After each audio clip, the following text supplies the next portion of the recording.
and it's in no small part thanks to money-grabbing fascists.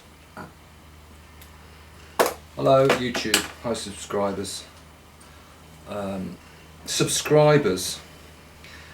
I hope you've appreciated the efforts I've made to justify your faith in, justify your decision to subscribe to me. Subscribers today are like, they're really hard to get basically. You either need to be American, very good, or lucky. I had two previous accounts and I had them both pulled over copyright, and the purpose of this video is to talk about that, to talk about old accounts and why they were pulled and over what, which is rather why.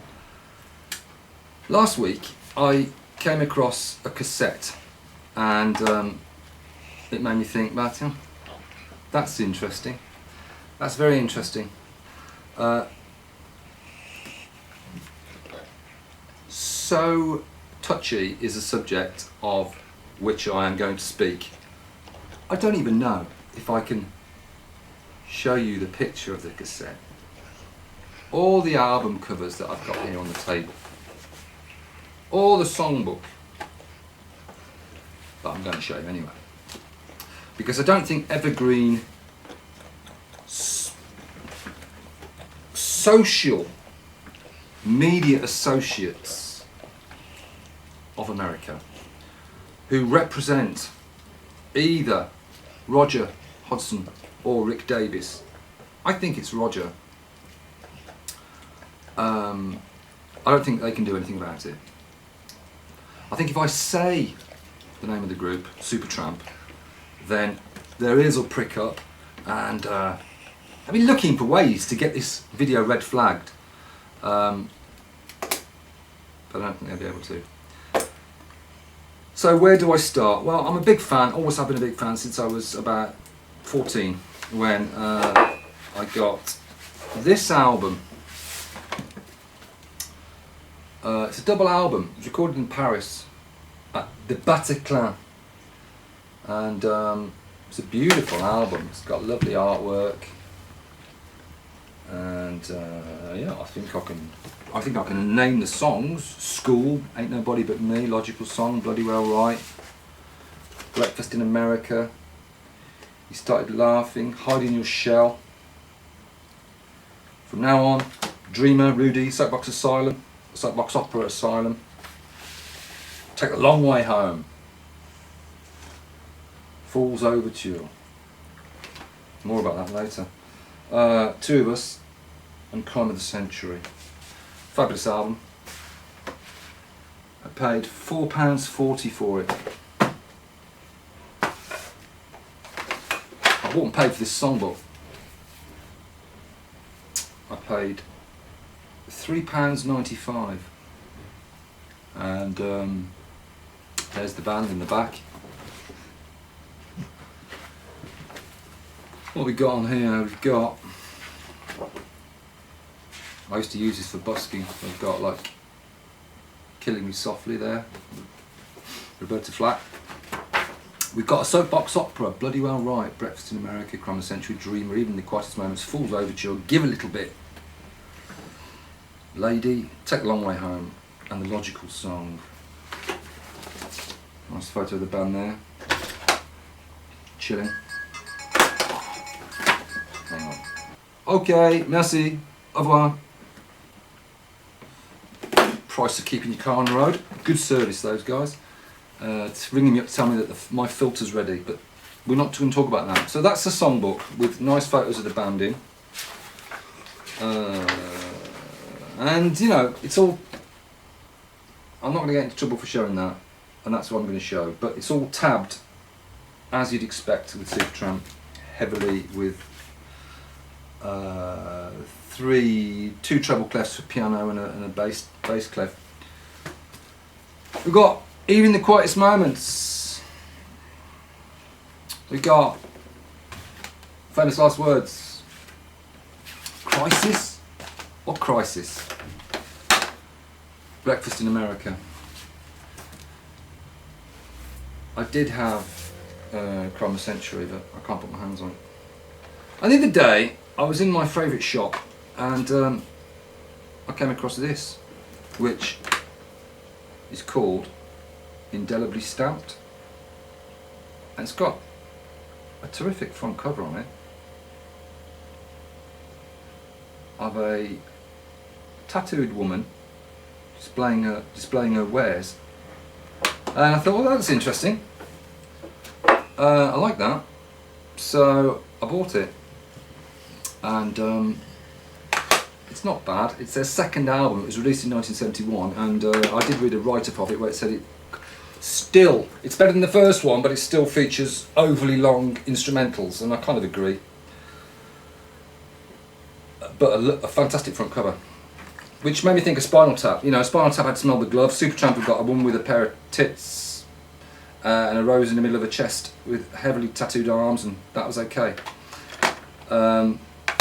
So, me, clearly a fan, and when I had my first YouTube account, I uploaded songs from my record collection, and under the name LP12ish, which is my record player, right? And I ran some with Van Morrison, the puritanical Irish guy. Came after me with both guns blazing, and the account was pulled at the end of 2009 with about 100 videos on there. 6 months worth of videos, and then I had a hiatus for a few months, moved house, got a new life, a new girlfriend, set up a new account, started doing English lessons, as I'm here in France, and called the account modelverb. And I got my first red strike for school, which I recorded off the live album, direct, and set it to a lava lamp going crazy. Speeded it up. I did have 3 lava lamps in the video at the time, and I had a mirror behind them, so you had 6 lava lamps, and it was really good. I had footage of Mont Blanc, the glacier in Mont Blanc in there, optical illusions painted on walls in Chamonix.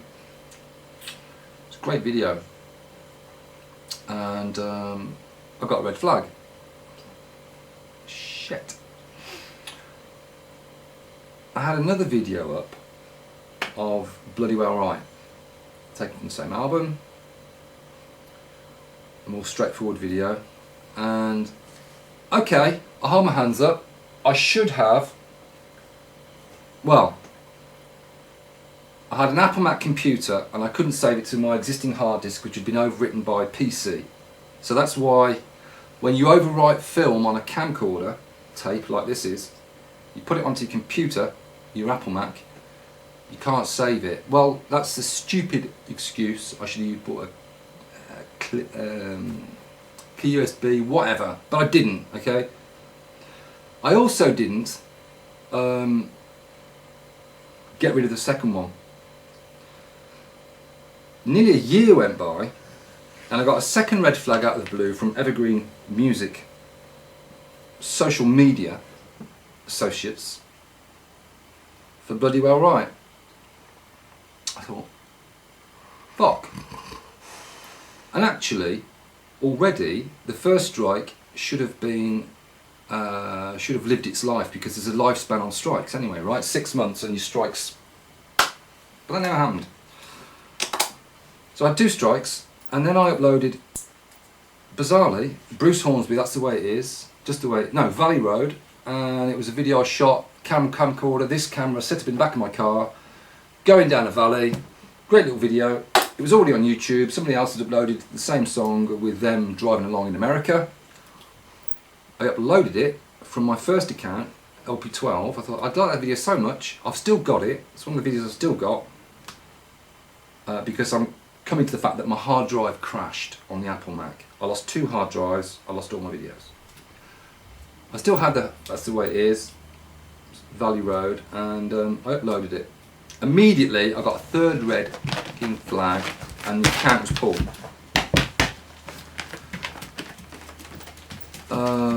This was, when was this? This was the end of 2011, early 2012. So here we are, nearly 3 years later. And I've never really given up with it, and I've written to Evergreen Music lots of times and they never reply. And I've written to Roger Hodgson, I've written to him on Facebook. I've gone onto his videos and left comments. I saw a video recently, in the last 2 weeks, that somebody put together with hints of Supertramp in the background, but not enough to pin anything on him. Very subtle, and pointing out things like the fact that the band lifted Winston Churchill, you know, Fool's Overture.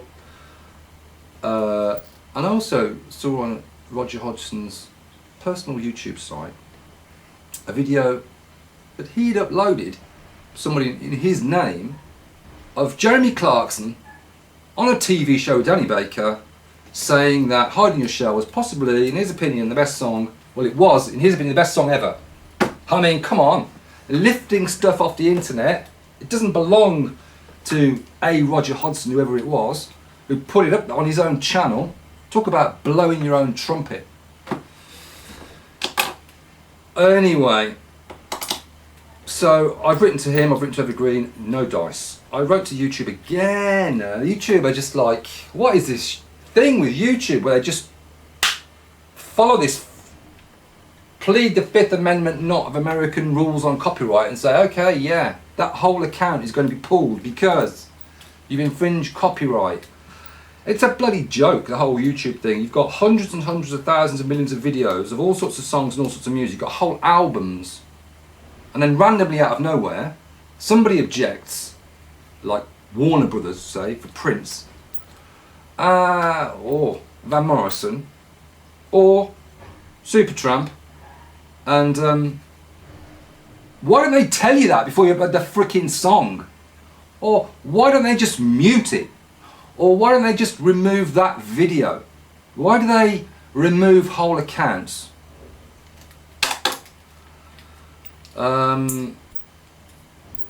So I wrote to YouTube again and I got a reply, and they said, well, we'll look into this. And I thought, well, that's fucking progress.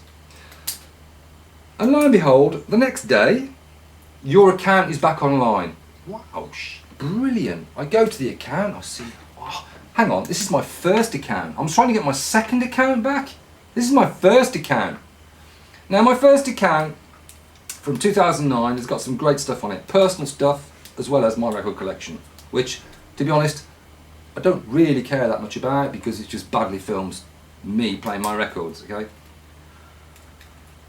Although, talking about subscribers, I happened to slip by Beethoven's Moonlight Sonata today. 23 million hits the uploader has received for basically uploading Beethoven's sonata and sticking a photo of Beethoven on. And my videos, you know, King Crimson, Frank Zappa, they're pretty good. I tried my best. But really, there's the personal stuff for me and my dog chilling out that I wanted, and I was glad to get back. Okay, I'm an artist. I'm not a businessman. I've never made any money from YouTube, and ever, not a penny. And I've produced over 300 videos.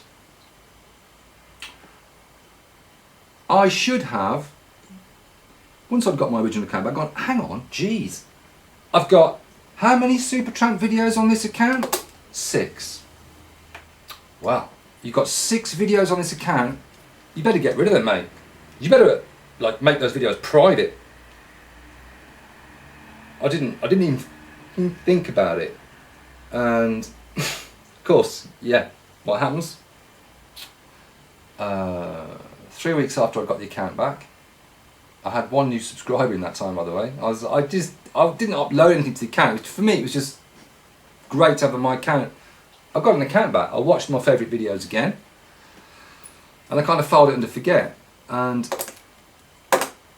10 days ago, last weekend, I got an email. I got an email. I checked it.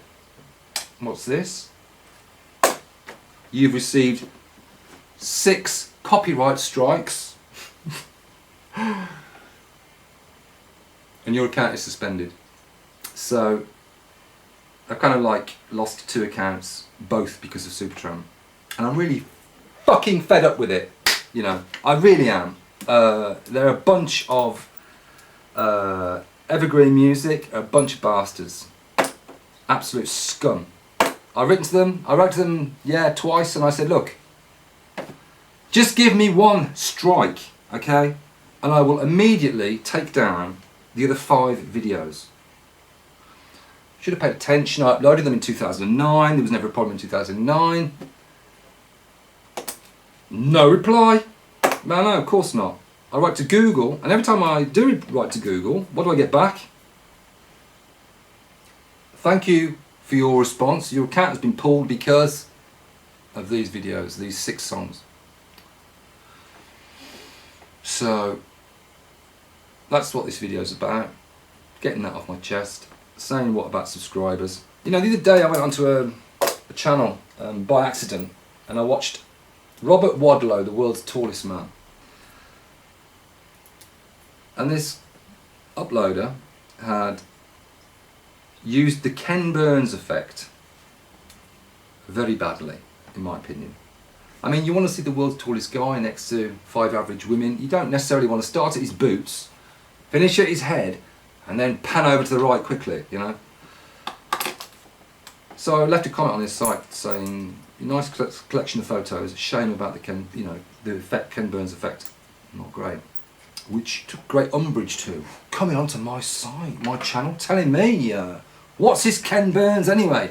What are you, some sort of a professional critic? So I checked out a few of his other videos and found one about the biggest sharks ever caught in the world, and that was worse. That was really dreadful. You can imagine a shark on a hook. I'll check it out maybe. I can't think of the guy's name, the channel, but you got a shark on a hook and you're panning down. You've got no idea of scale, basically. It's like, my God. And I said, look, I've checked out your shark video. It's even worse. I can't believe you don't know what Ken Burns is. And he wrote back. He actually deleted my comment, and which was on Google Plus, so I just reposted it up again. And said, look, why am I talking to you? You only got 18 subscribers. Look how many I've got. So yeah.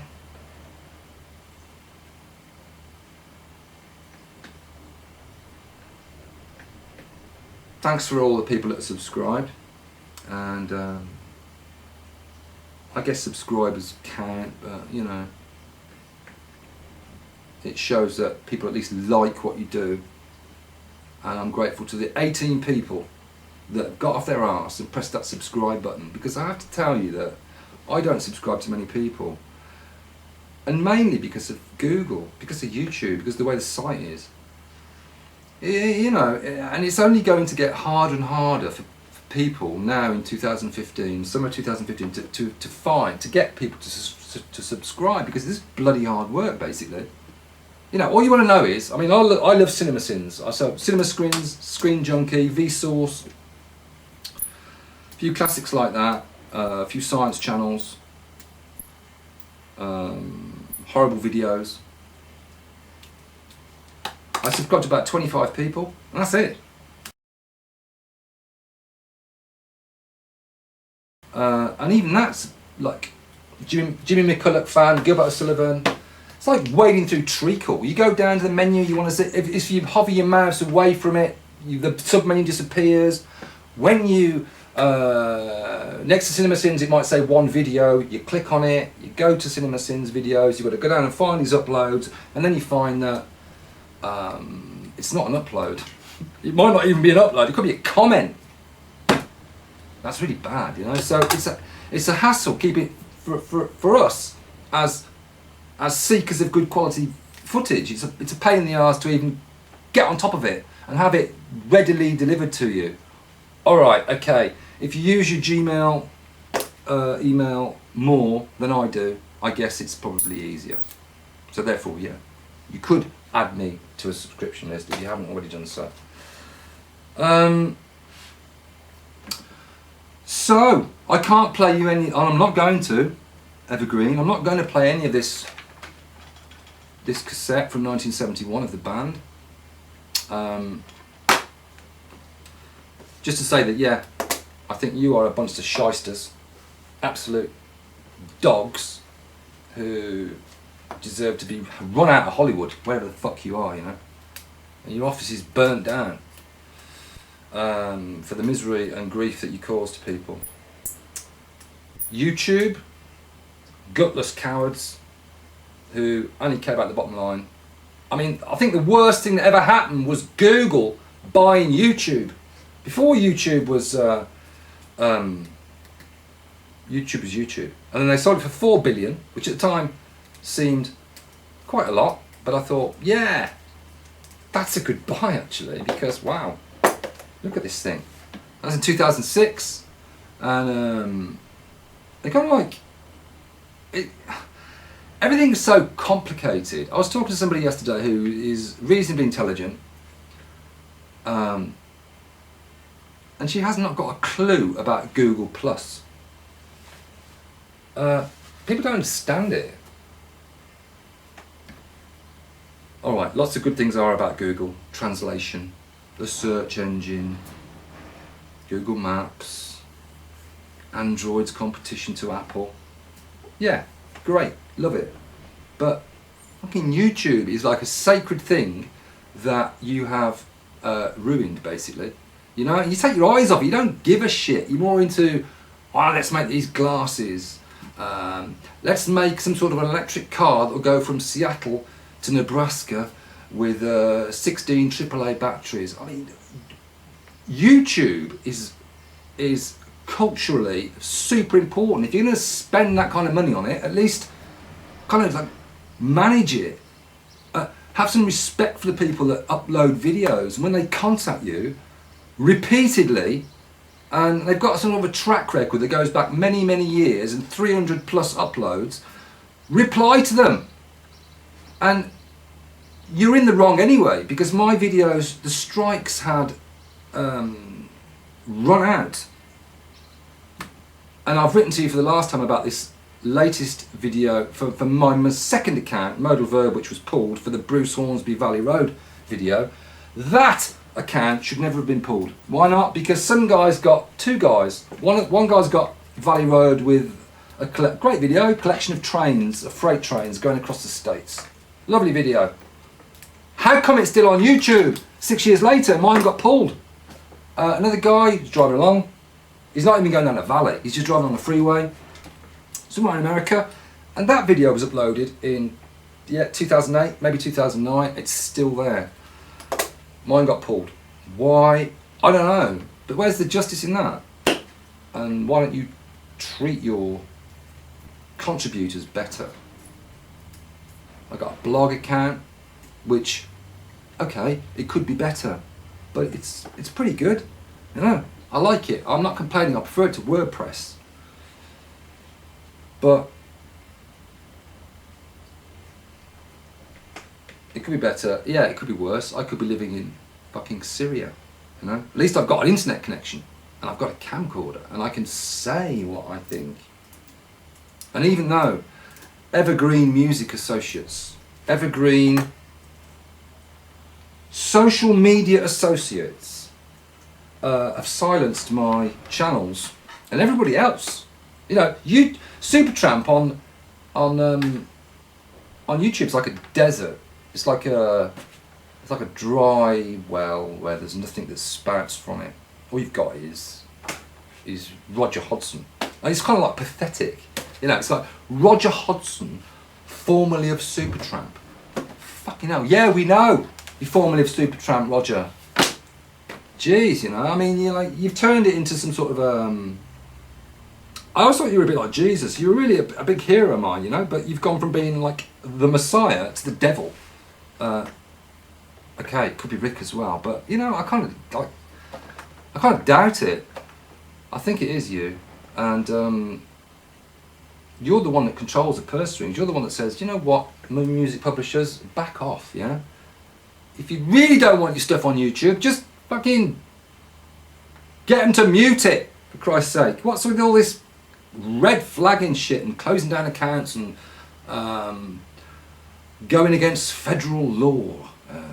It's such a load of crap, honestly. It really is. There's no justice, and I wish somebody would sponsor me, and I'm not working. I would, if I had the money, I would love to take this to court and challenge the action of Evergreen Music on what they do, because there's a fair use law. I know it's different in the United States to elsewhere, but there's a fair use law, and there's an educational aspect to it.